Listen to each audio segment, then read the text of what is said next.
జీవితాంతం కార్మికుల అభ్యున్నతికి కృషి చేసిన వ్యక్తి జి ఎల్లయ్య అని చెప్పారు మాజీ మంత్రి హరీష్ రావు. హైదరాబాద్లోని తెల్లాపూర్ జీవా ఎంక్లేవ్లో బిహెచ్సిఎల్ కార్మిక సంఘం మాజీ అధ్యక్షుడు, తెలంగాణ ఉద్యమకారుడు, దివంగత నేత జి ఎల్లయ్య 85వ జయంతి ఉత్సవాలు ఘనంగా నిర్వహించారు. అయితే ఉత్సవాలకు మాజీ మంత్రి హరీష్ రావు ముఖ్య అతిథిగా హాజరై ఎల్లయ్య విగ్రహాన్ని ఆవిష్కరించారు.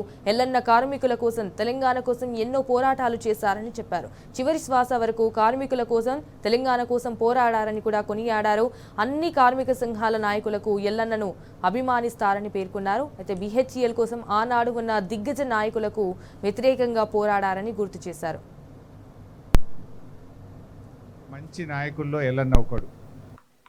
ఎందుకంటే ఎల్లన్న గారంటే ఆయన కార్మిక నాయకుడే కాదు, తెలంగాణ ఉద్యమ నాయకుడు.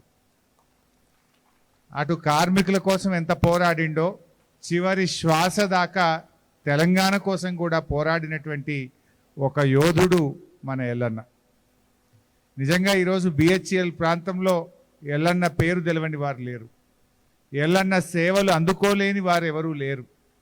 ఇలా MIG-2 వచ్చిందంటే ఆనాడు పివి నరసింహారావు గారు, కోట్ల విజయభాస్కర్ రెడ్డి గారు, బాగారెడ్డి గారు, పెద్దలు మల్లికార్జున్ గారు వాళ్ళందరి సహకారంతో పోరాడి MIG-2ను ఆ రోజుల్లో సాధించినటువంటి వ్యక్తి మన ఎల్లన్న గారు.